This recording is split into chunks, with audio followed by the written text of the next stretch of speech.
Hi, in this video we're going to be talking about a free tool you could use to take screenshots from your web browser and then mark them up, save them, and then email people links to the actual screenshot. All right, so it's called Screenshot Tool by CloudHQ. So CloudHQ makes all kinds of extensions and add-ons for Chrome and especially for Gmail. A lot of them are free, some of them are not, and some of them require you to have a free CloudHQ account to use. This one doesn't. But if you do have a free account, it's a good place to go and manage all of your extensions and add-ons and then actually add more as needed. All right, so all you need to do is go to their page here in the Google Chrome Web Store. So this should work for Edge as well. Then we're just going to click on Add to Chrome. Make sure you agree with the permissions here that it needs. Click on Add Extension.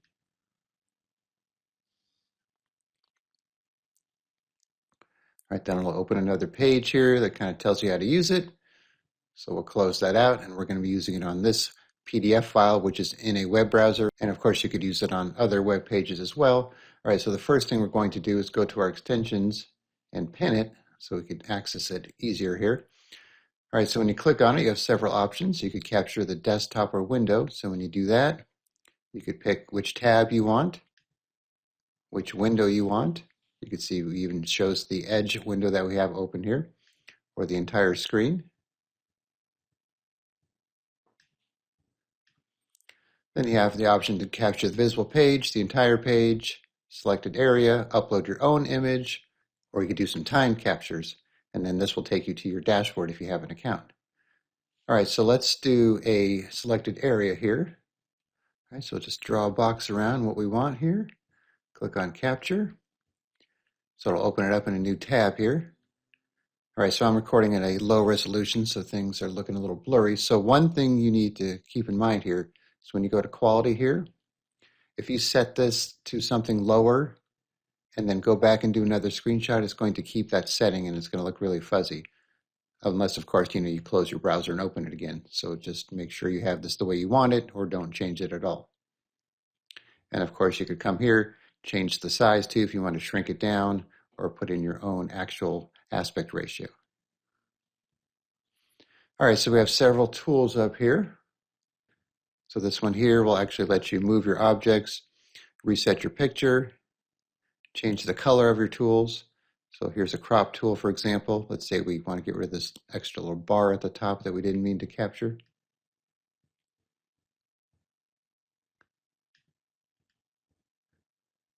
And we have our brush here. You can see the size is quite big here. Pencil tool, which is similar to the brush, just a little sharper. The Pixelate tool, so let's say we want to blur out this boat here, like so.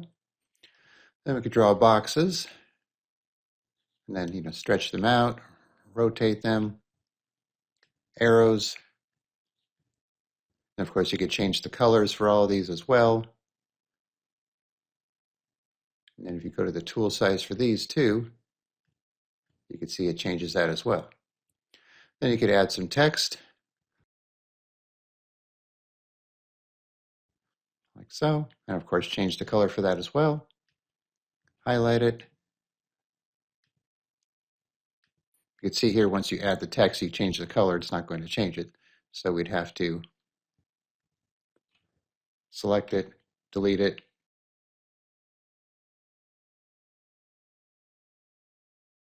like so.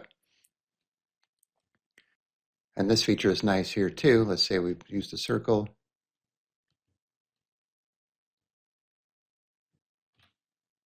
Draw a box around it here. So it'll take whatever you select there and kind of expand it and put it off to the side here, kind of make it look like it's a little more important. Then we have some other tools here.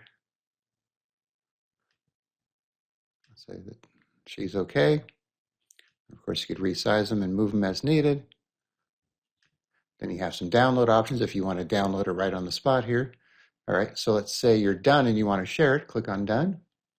It'll open it in a new tab,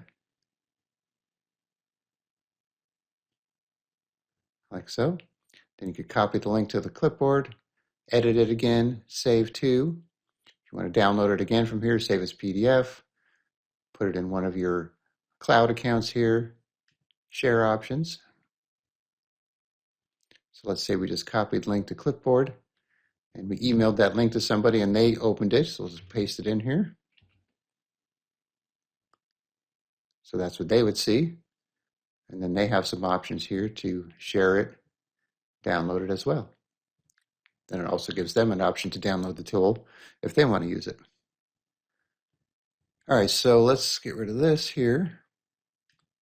So now, if we go to the timed capture, you can see it does this. You need to pick your area first. Let's do the entire screen.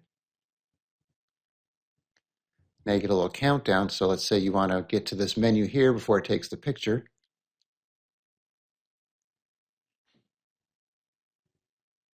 So now you can see it took a picture of the whole screen, and we were able to click on the start button and the power options before it actually took the screenshot. Because otherwise, if you just click on screenshot, you're not going to be able to do this because it's going to take a screenshot instantly. So that's a nice feature. So you have the same option for the timed page capture if you want to do that as well. All right, let's try out the upload image. So you can drag and drop or browse. Let's say we're going to add this picture here. And now once we have our picture uploaded here, we can do the same type of thing. All right, so as you can see, it's a pretty nice tool, especially for something that's free. And it's nice to be able to mark them up like this and actually share them without having to download them and then attach them as a file, even though you do have that option. All right, so once again, just go to the Screenshot Tool by CloudHQ page on the Chrome Web Store. So I'll put a link in the description for that. Add it to Chrome, pin it if you like, and that's all you need to do. And then if you don't want it, you could remove it from here or go up to your extensions and remove it from here as well.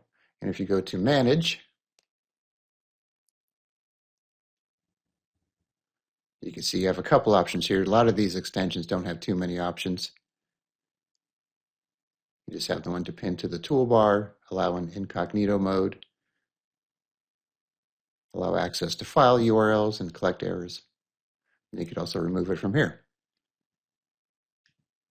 All right, so I think it's a pretty nice tool, so give it a shot and see what you think. All right, thanks for watching, and be sure to subscribe.